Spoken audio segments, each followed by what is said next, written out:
నమస్కారం, welcome to the pros family channel. ఇవాళ మన ఛానల్లో మార్నింగ్ బ్రేక్ఫాస్ట్ గా అయినా ఈవినింగ్ టీతో పాటు స్నాక్ గా తినగలిగే కడీ కచోరీ చూపిస్తాను.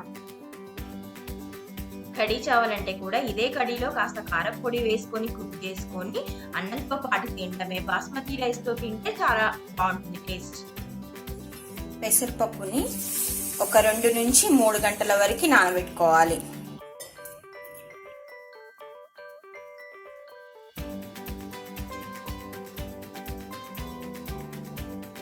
అరకిలో మైదా పిండి తీసుకున్నా నేను. కావాలంటే మొత్తం మైదా పిండితో కాకుండా కొంచెం గోధుమ పిండి, కొంచెం మైదా పిండితో చేసుకోవచ్చు, లేదంటే కంప్లీట్ గోధుమ పిండితో కూడా చేసుకోవచ్చు. యూజువల్గా అయితే నేను గోధుమ పిండే ప్రిఫర్ చేస్తాను. మీకు చూపిస్తున్నాను కదా, మైదా పిండితో టేస్ట్ ఎక్కువ వస్తుంది. గోధుమ పిండితో అయితే ఇంకో 2 ఎక్కువ తినగలుగుతాం మైదా పిండితో చేసిన దానికంటే కూడా. మీకు చూపిస్తున్నాను కాబట్టి ఈరోజు నేను మైదా పిండితో చేస్తున్నాను. అందాదా 1.5 టీ స్పూన్ సాల్ట్ వేస్తున్నా. ఎక్కువ వేయట్లేదు, ఎందుకంటే దీని కాంబినేషన్గా ఈరోజు నేను రాజస్థానీ స్టైల్ కడీ చేస్తున్నాను. కడీలో కూడా సాల్ట్ ఉంటుంది కదా, దాని 2 కాంబినేషన్గా తింటున్నప్పుడు మళ్ళీ సాల్ట్గా అనిపిస్తుంది. ఇది ఒక్కటే విడిగా ఏ సాస్ తోటో తింటే నో ప్రాబ్లం, కానీ కడీలో ఉన్న సాల్ట్ని కన్సిడర్ చేసి ఇందులో తక్కువ సాల్ట్ వేస్తున్నా. అండ్ 2 నుంచి 3 టేబుల్ స్పూన్ల గోరువెచ్చని నెయ్యి. ఇలా గోరువెచ్చని నెయ్యి వేసుకున్నప్పుడు మనకి ఈ కచోరీలు కాస్త క్రిస్ప్ మంచిగా వస్తాయి. ఇవన్నీ ఒకసారి మిక్స్ మంచిగా చేసుకోవాలి. వాటర్ పెట్టి కలిపేదానికంటే ముందు మంచిగా కలుపుకోవాలి. యాక్చువల్గా నీళ్లు కొన్ని పోసుకొని కలుపుకోమని చెప్తారు చపాతీ పిండికి, ఇలాంటి వాటికైనా సరే. నేనేం సజెస్ట్ చేస్తానంటే, అసలు వాటర్ క్వాంటిటీ తెలుసు అనుకోండి, మనం రెగ్యులర్గా చేసే అలవాటు ఉంటే మనకి ఎంత నీళ్ళు సరిపోతాయో తెలుసు కాబట్టి ఇంచుమించు అంత నీళ్లు పోసుకొని కలుపుకున్న పిండి చాలా బాగా వస్తుంది కొద్దిగా పోసుకున్న దానికంటే. కానీ కొత్తగా చేసే వాళ్ళకి ఆల్వేస్ కొన్ని నీళ్లు పోసుకొని కలుపుకోవడమే బెటర్. అందుకోసమే నేను కూడా కొన్ని నీళ్లు పోసుకొని చూపిస్తున్నాను మీకు. అండ్ ఈ పిండిని ఎట్లా అంటే పూర్తిగా చపాతీ అంతా సాఫ్ట్గా ఉండద్దు, పూర్తి పూరి పిండి అంతా టైట్గా ఉండద్దు, రెండింటి మధ్యలో కలుపుకోవాలి. నేను ఫైనల్గా అయిపోయిన తర్వాత మీకు ఒకసారి ఇట్లా ప్రెస్ చేసి చూపిస్తాను కదా, అప్పుడు చూడండి.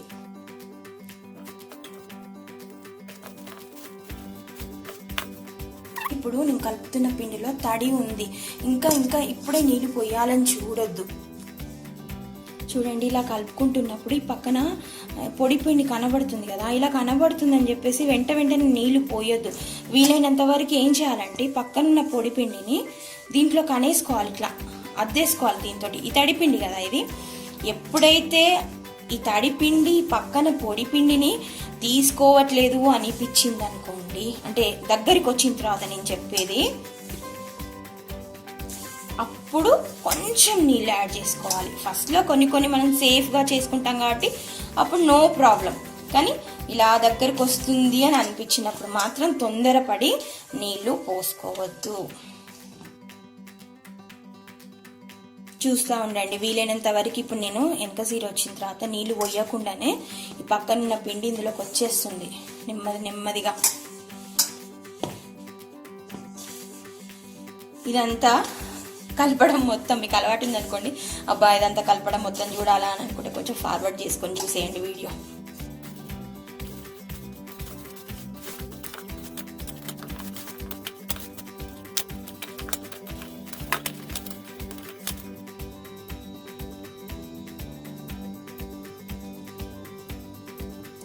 ఇలా సరిపోతుంది. ఇంకా ఈ పిండిని ఒక అరగంట మూత పెట్టేసి పక్కకు పెట్టేసుకుంటే ఆ పిండి మంచిగా సెట్ అవుతుంది.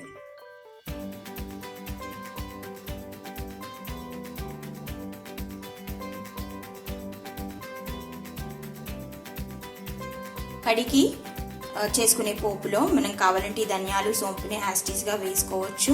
కొంచెం దంచి వేస్తే పట్టే ఫ్లేవర్ డిఫరెంట్గా ఉంటుంది, మంచిగా ఉంటుంది. అందుకోసమని నేను కొంచెం పూర్తిగా పొడిలా కాకుండా కచ్చపచ్చగా దంచుకుంటాను ఈ రెండింటిని, సోంపు అండ్ ధనియాలు.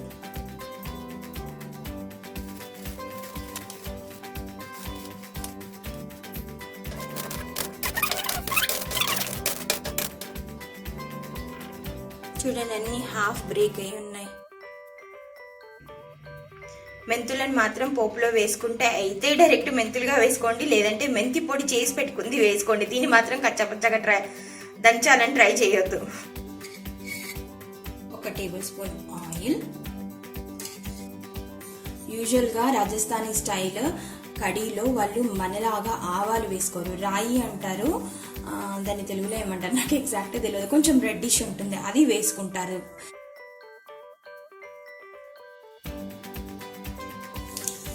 దంచి పెట్టుకున్నాం కదా, సోంపు అండ్ ధనియాలు, మెంతులు. మెంతులు మాత్రం మంచిగా ఫ్రై అవ్వాలి, లేదంటే చేదు వస్తుంది. లేకపోతే మెంతి పొడి వేసేసుకోండి, ప్రిఫర్ చేయండి. అది కొంచెం ఇంగు. ఇప్పుడు కొన్ని నీళ్ళు పోసి ఇది మసులుతూ ఉండనివ్వండి.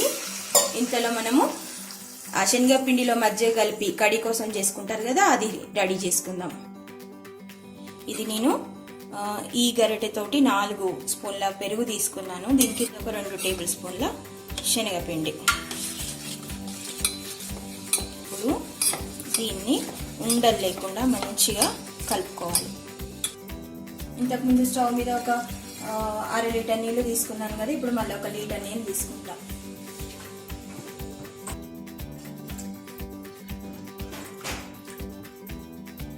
నేను ఇప్పుడు దీన్ని చిలుక్కుంటా.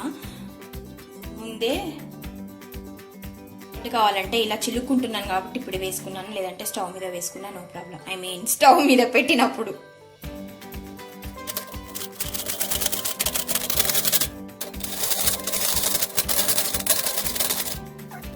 అలా చేసుకున్న మజ్జిగ, శనగపిండితో కలిపి పెట్టుకున్న మజ్జిగని ఇందులోకి పోసేసుకోవాలి.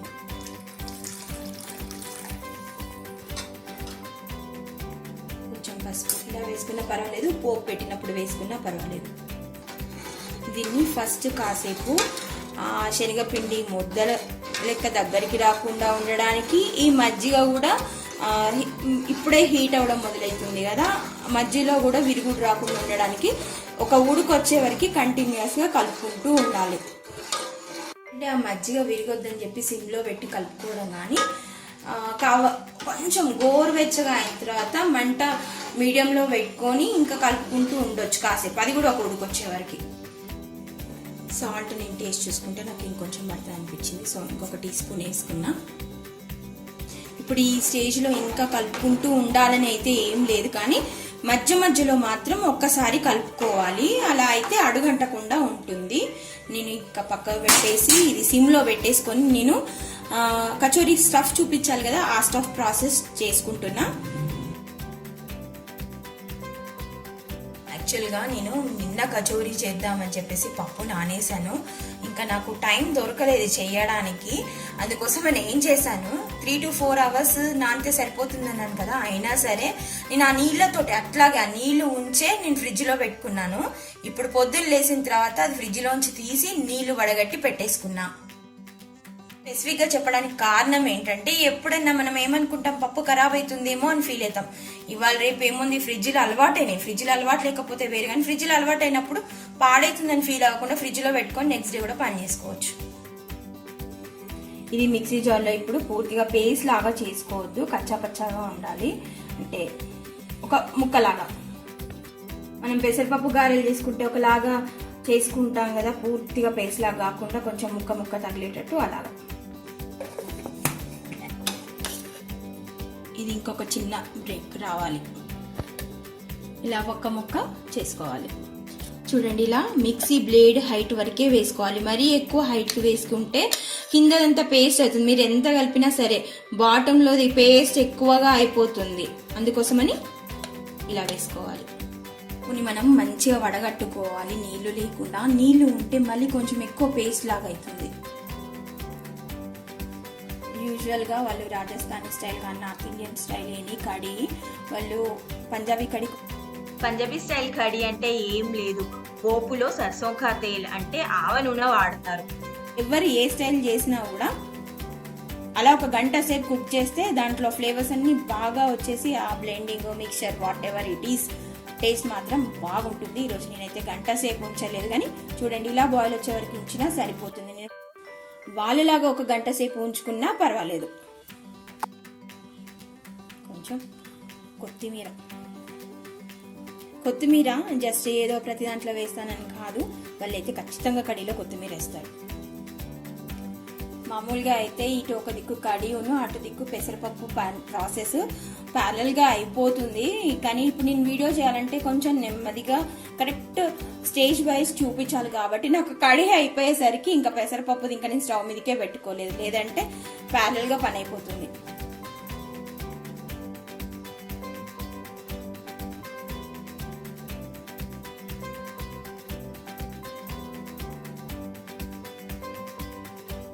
ఈరోజు మూంగ్ దాల్ కచోరీ స్టఫ్ కోసము నేను 2 కప్పుల పెసరపప్పు తీసుకున్నాను కాబట్టి 1 టేబుల్ స్పూన్ ధనియాలు, 1 టేబుల్ స్పూన్ జీలకర్ర,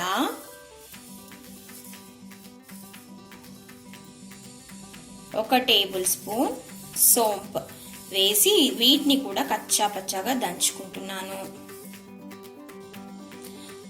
ఏ రెసిపీలోనైనా మనం సోంపు వేసామనుకోండి, దాంట్లో కాస్త శొంఠి పొడి వేస్తే సోంపు అండ్ శొంఠి పొడి ఈజ్ అ గ్రేట్ కాంబినేషన్.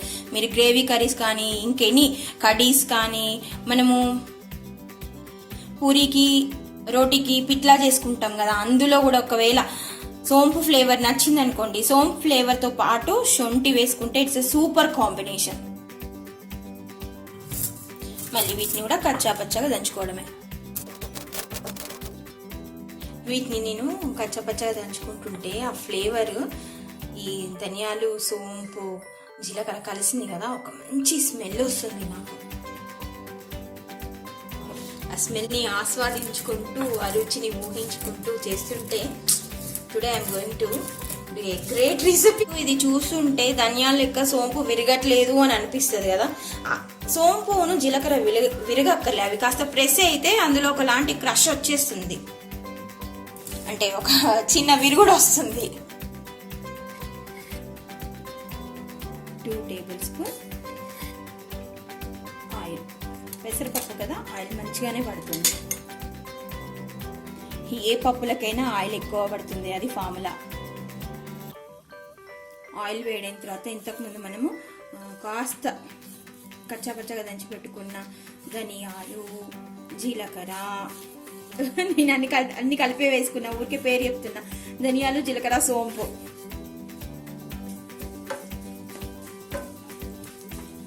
కొంచెం ఫ్రై అయిన తర్వాత ఈ శొంఠి పొడి,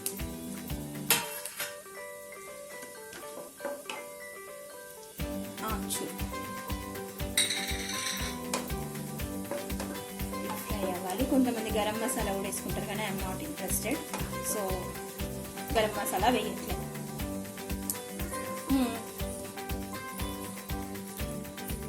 ఫ్రై అయిన తర్వాత యాక్చువల్గా మీకు ఇంత డార్క్ కనబడుతుంది కదా ఆమ్చూరు, కొన్ని ఆమ్చూర్లు మరి ఇంత డార్క్ ఉండవు. నాకు దగ్గరున్న ఆమ్చూర్ చాలా డార్క్ ఉంది, అది మాడలేదు, దాని కలరే అట్లా వచ్చింది. అవన్నీ ఫ్రై అయిన తర్వాత ఇది ఉంది కదా ఈ పప్పు వేసుకోవాలి. ఈ పప్పు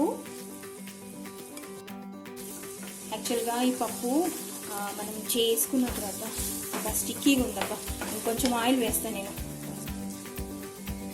ఇంకా 2 టేబుల్ స్పూన్స్ ఆయిల్ వేస్తున్నా. ఉప్పు ఇక్కడ నేను 2 టీ స్పూన్లు వేసుకున్నా, తగినంత అని అనుకున్నాను. 2 నుంచి 3 టీ స్పూన్లు పెసరపప్పుకి కొంచెం 3 టీ స్పూన్లు పడితేనే మంచిగా వస్తుంది, లేదంటే చప్పగా ఉంటుంది.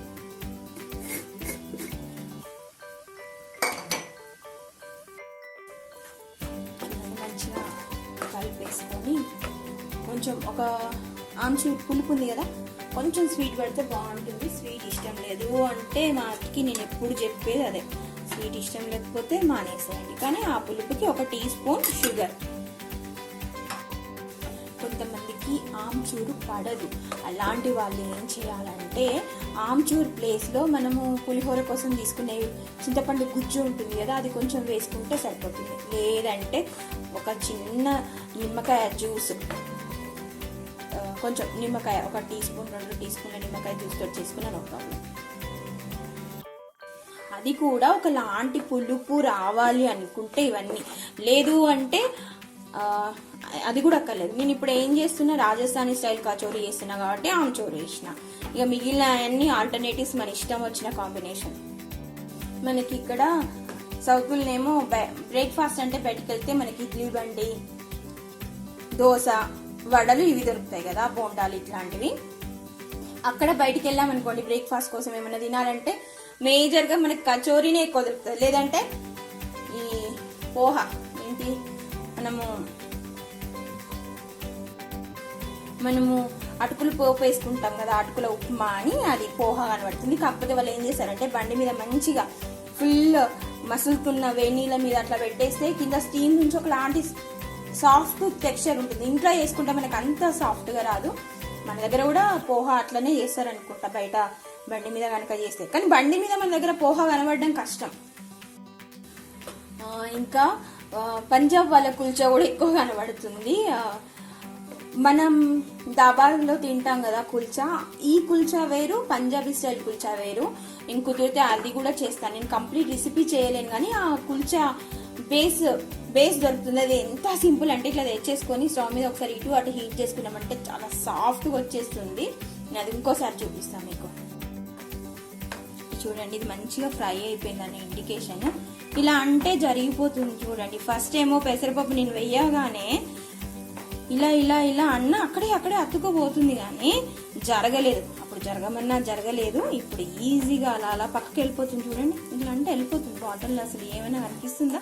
అండ్ ఇది చూడండి, ఇది ఏదైతే ఇలా కనబడుతుందో మసాలాలే కాకుండా పేస్ట్ లెక్క కొంచెం మెత్తగా అయిపోయిన పెసరపప్పు ఉంటుంది కదా, అదేమో ఇలా కనబడుతుంది. పప్పులా ఉన్నది ఇలా ఉంటుంది. బేసిక్గా ఇది కరెక్ట్ టెక్స్చర్. ఇప్పుడు దీన్ని నేను బంద్ చేస్తున్నా. బట్ ఈ స్టఫ్ మాత్రం చల్లారాలి. నేను చేసిన మిస్టేక్ ఏంటంటే నేను వీడియో తీస్తున్నప్పుడు 2 చెప్పాను కదా, కడీను ఇది ప్యారల్గా అయిపోతుంది అని.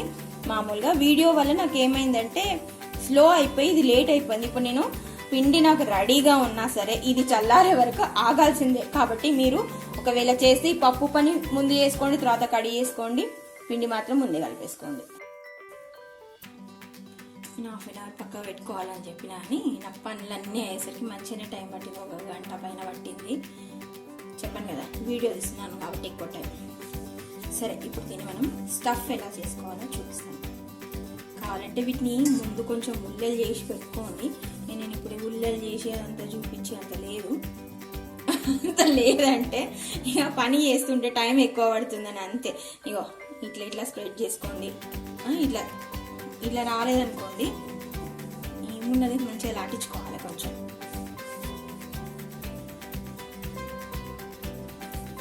కొద్దిగా నూనె అందుకొని పూర్తిగా అంతే ఇలా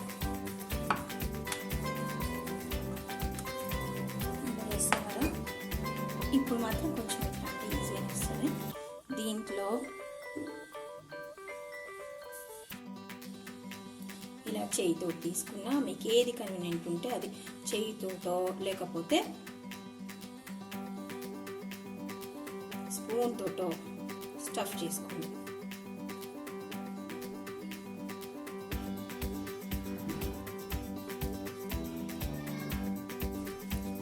ఎక్కువైంది ఇలా తీసేసి పక్క పెట్టేసుకొని చూడండి, ఇలా ఫ్లాట్గా అనుకొని పక్క పెట్టుకున్నా పర్వాలేదు.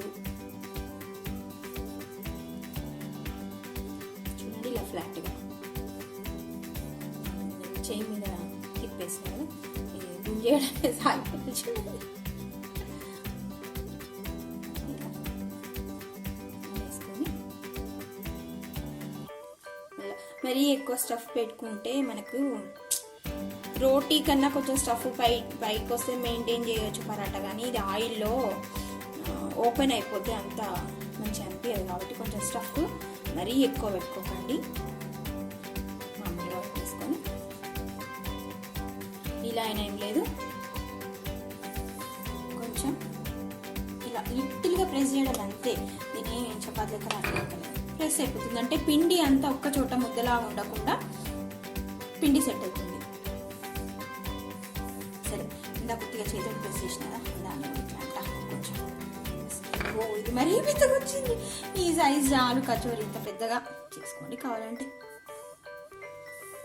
కావాలంటే ఒకవేళ పిండి ఇట్లా అంటుకోకపోతే సైడ్స్ లిటిల్ తడి చేసి పెట్టుకున్న లిటిల్గా వెట్ చేయాలి, జస్ట్ స్టిక్ అవ్వడం కోసం.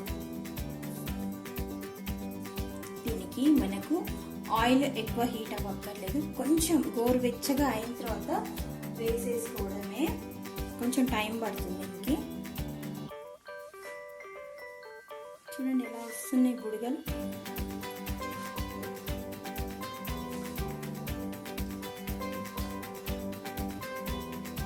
కొంతమంది పిండిలా సోడా కూడా వేస్తారు, కానీ నాకు అవసరం లేదు, అందుకోసమే ఇప్పుడే కలిపోద్దు. దీన్ని కొంచెం లేవనిద్దాం. లేవనిచ్చిన తర్వాత ఆ స్టేజ్లో కొంచెం మంట కూడా మీడియం చేసుకోవచ్చు. హై ఫ్లేమ్లో మాత్రం దీన్ని అసలే చేయవద్దు. చూడండి, ఇంతకు ముందు కంటే పైకి లేచినాయి. ఈ స్టేజ్లో పూర్తిగా ఒక సైడ్ రెడ్ అవ్వాలని చూడకుండా మనం నెమ్మదిగా తిప్పేసుకోవాలి. యాక్చువల్గా ఇది ఒకటేసారి పూర్తిగా ఒక సైడ్ రెడ్ అయినాక మళ్ళీ పూరీలకు ఇంకో దిక్కు తిప్పుకొని అట్లా చూడొద్దు. దీన్ని మధ్య మధ్యలో అలా తిప్పుకుంటూ ఉండాలి. తిప్పుకుంటూ ఉంటేనే అది కలర్ కానీ గోలడం కానీ కరెక్ట్గా వస్తుంది. ఇంతకుముందు నేను మంట మీడియం పెట్టుకోలేదు, మనం ఇప్పుడు తిప్పుకున్నప్పుడు మంట మీడియం చేసుకొని పని చేసుకోవచ్చు.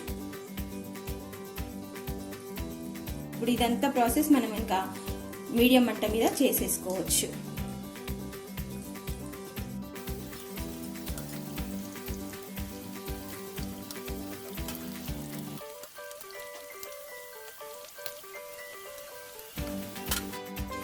కలర్ చూసారు కదా, మంచిగా అయిపోయింది. ఇప్పుడు ఈ స్టేజ్లో అన్నిటినీ తీసేసుకుంటే సరిపోతుంది.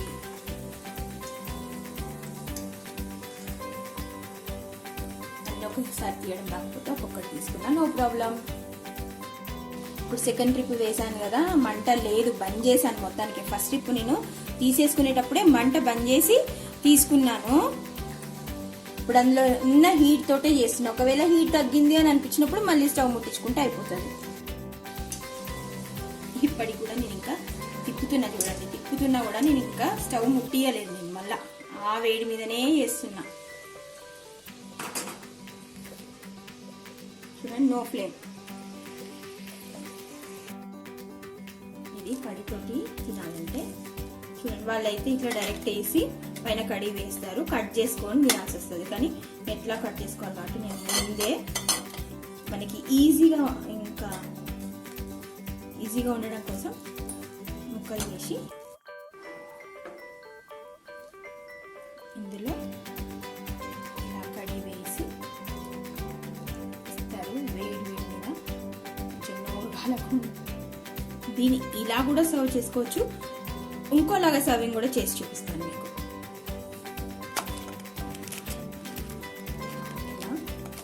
ఇది వేడి ఉంది అందుకోసమే ఇలా చేసేసి మధ్యలో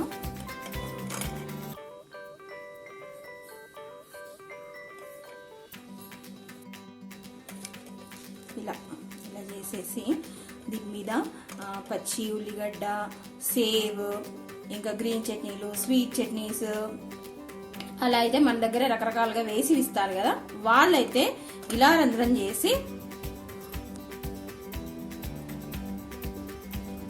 ఇలా ఇందులో పోసిస్తారు. ఇలా తీసుకొని బైట్ చేసుకుంటూ తినొచ్చు. ఈ లోపు కారుతుంది, అందుకోసమని నేను ఈ సర్వింగ్ చూపించాను అన్నమాట.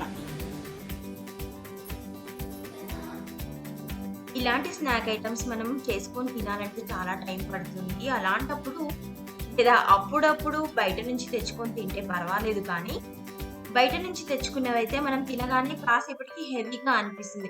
అదే మనం ఇంట్లో చేసుకుంటే పని చేసి ఎనర్జీని లూజ్ అవుట్ అవుతాం కాబట్టి ఇంకా 2 ఎక్కువ తిన్నా కూడా పర్వాలేదు. ఈ వీడియో మీకు ఉపయోగపడుతుందని ఆశిస్తూ థ్యాంక్ యూ ఫర్ వాచింగ్. ధన్యవాదములు. Okay, tata, bye bye.